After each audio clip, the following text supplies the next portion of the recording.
Alhamdulillah, wassalatu wassalamu ala rasulillah, Sayyidina wa maulana Muhammadin ibni Abdillah, wa ala alihi wa sahbihi wa man tabi'ahu wa mawala. Ashhadu an la ilaha illallah wahdahu la syarikalah, wa ashhadu anna sayyidana Muhammadan abduhu wa rasuluh. Alladzina wa rasula ba'da. Allahumma salli ala sayyidina Muhammadin nabiyil ummihi wa ala alihi wa barik wa sallim. Qala Allah ta'ala fil Qur'anil azim wa huwa asdaqul qailin. A'udzu billahi minasy syaithanir rajim. Ya ayyuhalladzina amanu taqullaha haqqa tuqatih wala tamutunna illa wa antum muslimun. Wa qala ta'ala fi ayatil ukhra, ya ayyuhalladzina amanu taqullaha wa qulu qawlan sadida yuslih lakum a'malakum wa yaghfir lakum junubakum wa may yuti'illaha wa rasulahu faqad faza fawzan 'azima. Ibadallah, usikum wa nafsi bitaqullaha wa ta'atihi faqad fazal muttaqun. Hadirin jamaah Jumat yang dimuliakan oleh Allah Subhanahu wa taala. Banyak saudara-saudara kita, tetangga kita, kerabat kita, bahkan sanak famili kita yang sangat-sangat ingin hari ini ikut sholat bersama kita. Tapi alangkah amat teramat sayang, kalau sudah ajal itu menjumpai duluan, ijaza ajaluhum, kalau ajal itu sampai, la yastakhiruna sa'atan, tak dapat ditunda walaupun sesaat, wala yastaqdimun, tak juga dapat dimajukan walaupun sesaat. Hari ini adalah hari di antara 7 hari yang diciptakan oleh Allah Subhanahu wa taala. Hari yang paling mulia, yaitu disebut-sebut dengan Sayyidul Ayyam, induk dari segala hari. Tapi alangkah juga amat teramat sangat sayang, mana bagi orang yang diberikan hari ini nikmat sehat, nikmat jasmani, nikmat rohani, tapi tak mau juga ikut sholat bersama kita. Karena apa sebab? Karena telah satu yang dikunci Allah di dalam dirinya, tak nampak dilihat oleh mata, tapi tak dapat pula dipungkiri. Itu ia rasakan, nikmat itu tak dapat ia terima, adalah nikmat istiqomah dalam iman dan Islam. Maka hari ini kita telah masih diberikan Allah Subhanahu wa taala 3 nikmat yang besar. Saat ini kita hidup, saat ini kita sehat, saat ini kita masih diberikan Allah Subhanahu wa taala nikmat istiqomah. Maka tak lain tak bukan ucapan dari hamba Allah yang paling mulia yang keluar dari lisannya adalah ucapan alhamdulillahi rabbil alamin. Sampai-sampai dikatakan Nabi Muhammad sallallahu alaihi wasallam, kullul amrin jibalin, semua perbuatan, semua kelakuan, semua niat dalam hati, falam yabda' bihamdillah, kalau tak engkau awali dengan ucapan pujian kepada Allah, bahwa aqta, maka semua akan terputus. Bersyukur kepada Allah dengan mengucapkan alhamdulillah. Bersyukur kepada Allah dengan menjalankan perintah Allah dan menjauhi segala larangannya. Allah berjanji dalam Al-Quran, la in sakartum, kalau engkau senantiasa bersyukur kepadaku, nikmat itu akan aku tambah. Tapi ingat, setelah itu Allah juga punya janji buat kita. Walaupun syukur ditambah, tapi Allah juga punya suatu kata yang menggetarkan hati kita. Ini senantiasa kita terlalai dalam hal ini. Wala in kafartum, kalau engkau kufur akan nikmatku. Nikmat sehat tak dipergunakan beribadah. Nikmat kekuatan tenaga tak diberikan beramal kepada Allah. Nikmat harta tak digunakan sesuai dengan syariat Islam. Inna azabila syadid, sesungguhnya ajabku amatlah sangat pedih. Maka sebab itu hari ini insyaallah sampaikan Allah kita pada saat ini, lebih kurang kita di 6 hari bulan suci Ramadan, maka nikmat itu insyaallah kita pergunakan dengan baik sampai di akhir kelak. Dan akhir pula sampai akhir hayat di kandung badan. Muslimin jamaah Jumat yang dimuliakan oleh Allah Subhanahu wa taala. 9 bulan 10 hari dikandung dalam tempat yang suci bernama Rahim. Ada Rahman, ada Rahim. Rahman, kasih. Maka tak lain tak banyak kita lihat orang banyak yang dikasihi Allah, tapi banyak pula yang tidak mendapatkan rahim Allah. Apa contohnya? Rahman, diberikan Allah kekasih, dikasih Allah harta. Mengapa mereka orang yang beragama non-muslim tidak menyembah Allah, tidak mengikuti perintah Nabi Muhammad SAW? Kaya raya, senang, bergelimbangan harta, hidupnya sehat, hidupnya mewah. Tak ada satupun kurang di dalam hatinya.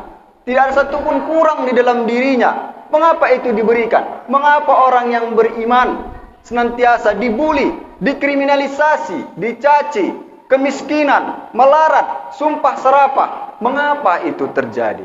Itulah mengapa ada 2 kata yang diberikan Allah. Maka ayat yang pertama kali diturunkan Allah, Bismillahirrahmanirrahim. Seperti anak ayam yang kita tebarkan beras. Ingatlah kita melihat mana ayam yang amat sangat jahat, itulah mendapatkan banyak. Diberi Allah Rahman, Allah kasih kenikmatan.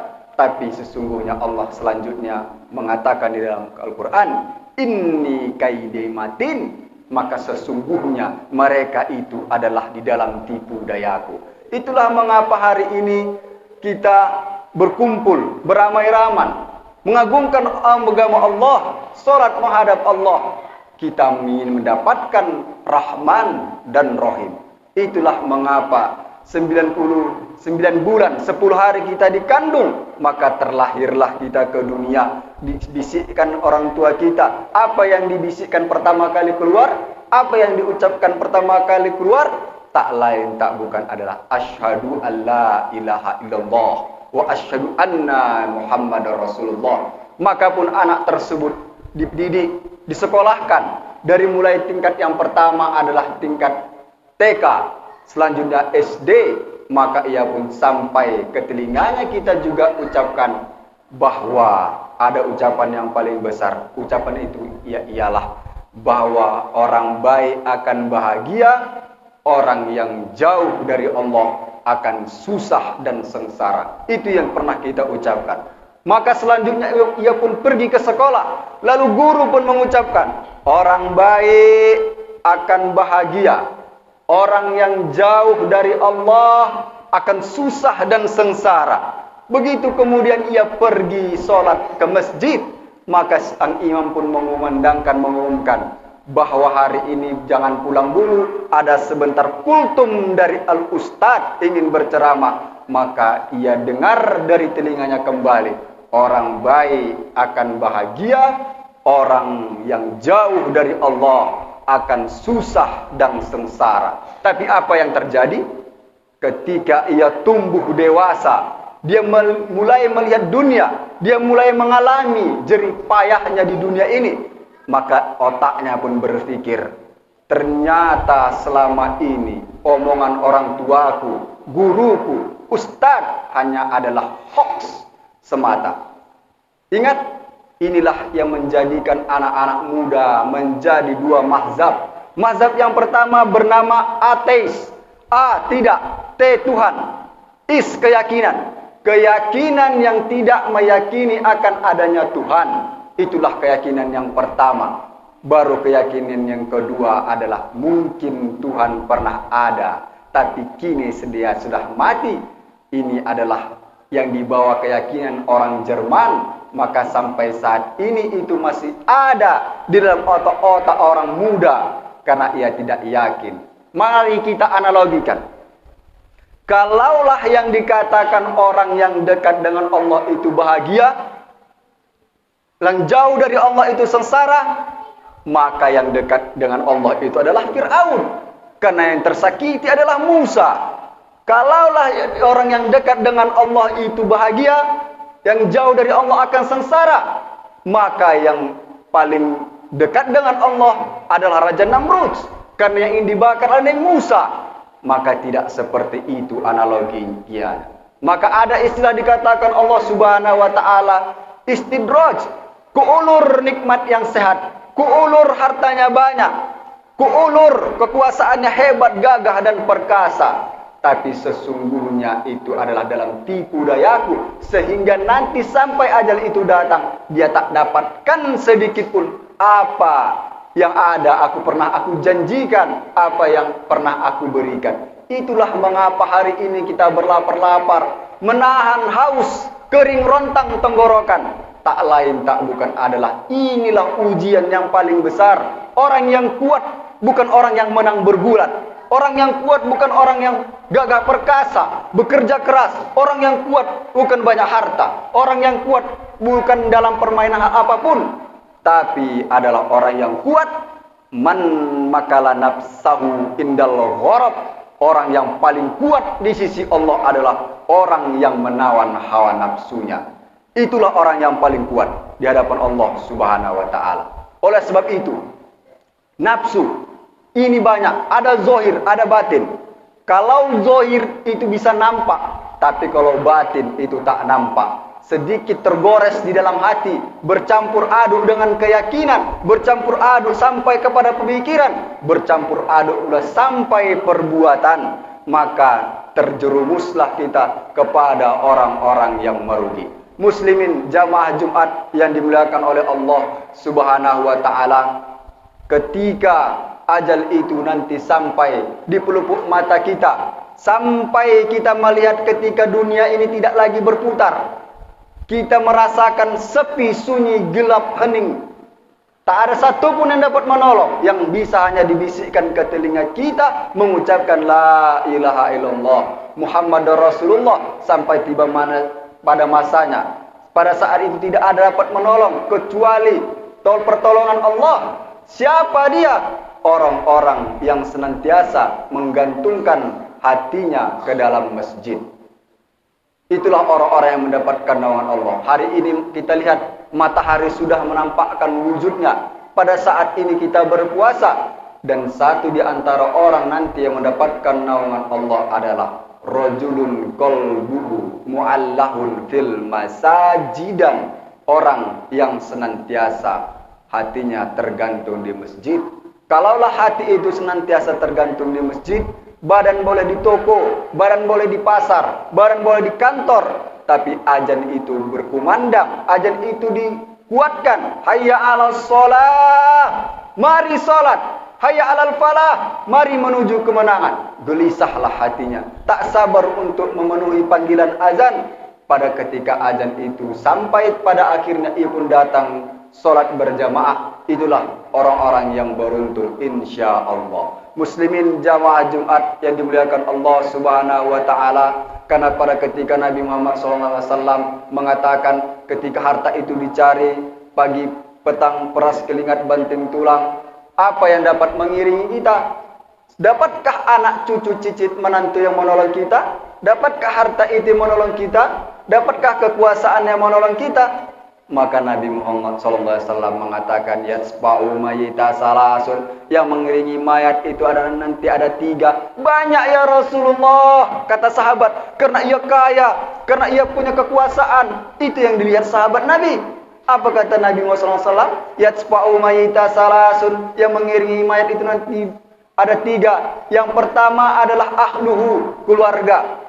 Keluarga pun ikut mengiringi kita, anak, cucu, cicit, menantu, kawan karib, handau taulan, sanak saudara pun ikut mengiringi kita. Yang kedua adalah maluhu, harta, kendaraan yang mewah yang kita beli selama ini kita cari pagi petang, itu pun ikut mengiringi kita. Yarji usnaini, tapi ingat yang kedua itu kembali. Anak, istri, cucu, cicit, marah itu pun ikut mengiring kita, tapi hanya sampai ke liang lahat kita saja. Harta kita hanya sampai ke pelakiran saja. Wa yabqa wahidun, yang tinggal hanyalah satu. Apa dia? Maluhu. Itulah yang disebut sebagai maluhu. Kalaulah pernah kita santuni anak yatim, insya Allah itu senantiasa sampai kepada kita. Kalau kita senantiasa berbagi kepada orang lain, kita infakkan harta kepada jalan yang benar, Kalau pernah kita menyekolahkan anak yatim yang terlantar, kalau pernah kita bantu saudara kita yang kemiskin, karena sesungguhnya la yu'minu ahadukum, kamu tidak dikatakan beriman. Siapa dia yang tidak dikatakan beriman? La yu'minu ahadukum, kamu tidak dinyatakan beriman hatta yuhibba di akhi, sayang kau kepada dirimu ma yuhibbu li nafsi, seperti kau sayang kepada dirimu sendiri. Muslimin jamaah Jumat yang dimuliakan Allah Subhanahu wa taala, tak terasa hari ini 6 Ramadan. Insyaallah ada 23 Ramadan lagi yang akan kita hadapi. Yang pertama yang diyakinkan di dalam hati adalah bahwa Ramadan ini diturunkan Al-Quran sebagai petunjuk, pembeda, penjelas bagi umat muslim. Adakah yang mengingkarinya? Banyak. Maka dikatakan Allah Subhanahu wa taala di dalam Al-Quran, "Qul ya ayyuhal kafirun." Itulah dikatakan Allah. Siapa dia orang kafir? Orang yang ingkar. Siapa contohnya? Nabi Muhammad SAW sari tauladannya. Itulah tujuannya. Al-Quran pedomannya. Nabi SAW adalah contohnya. InsyaAllah selamatlah kita. Mudah-mudahan kitalah orang-orang yang tergolong. Dan semoga kita yang ada pada hari ini, yang menghadap Allah Subhanahu wa ta'ala, mendapatkan ampunan dari Allah. Terkikislah dosa-dosa kita. Sampailah ke Idul Fitri nanti kita saling bermaaf-maafan. Itulah mudah-mudahan kita menjadi orang-orang yang beruntung. Barakallahu li wa lakum fil Qur'anil azim wa nafa'ani wa iyyakum bima fihi minal ayati wa zikril hakim wa tawakkalu minni wa minkum tilawatahu innahu huwal ghafurur rahim. Alhamdulillah wassalatu wassalamu ala Rasulillah Sayyidina wa maulana Muhammad ibni Abdillah wa ala alihi wa sahbihi wa man tabi'ahu wa mawala. Asyhadu an la ilaha illallah wahdahu la syarikalah wa asyhadu anna sayyidana Muhammadan abduhu wa rasuluh alladzina wa rasula ba'dah. Allahumma salli ala sayyidina Muhammadin nabiyil ummi wa ala alihi wa barik wa sallim. Qala Allah Ta'ala fil Qur'anil Azim wa huwa asdaqul qailin. A'udzu billahi minasy syaithanir rajim wal 'asr. Innal insana lafi khusr illal ladzina amanu wa 'amilus shalihat wa tawassaw bil haqq wa tawassaw bis sabr. Wa qala ta'ala fi ayatil ukhra. Innallaha wa malaikatahu yusholluna 'alan nabi. Ya ayyuhalladzina amanu sallu alaihi wa sallimu taslima. Allahumma salli ala sayyidina Muhammad wa ala ali sayyidina Muhammad kama sallaita ala Ibrahim wa ala ali Ibrahim wa barik ala sayyidina Muhammad wa ala ali sayyidina Muhammad kama barakta ala Ibrahim wa ala ali Ibrahim fil alamina innaka Hamidum Majid. Allahumma ighfir lil muslimina wal muslimat wal mu'minina wal mu'minat al ahya'i minhum wal amwat bi rahmatika ya arhamar rahimin.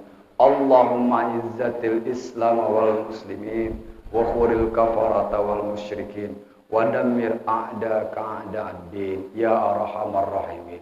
Allahumma inna nas'aluka ridhaka wal jannah wa na'udzubika min sakhatika wan nar. Rabbana atina fid dunya hasanah wa fil akhirati hasanah wa qina adzabannar. Ibadallah, innallaha ya'muru bil 'adli wal ihsani wa ita'i dzil qurba wa yanha 'anil fahsya'i wal munkari wal baghi ya'izukum la'allakum tadhakkarun.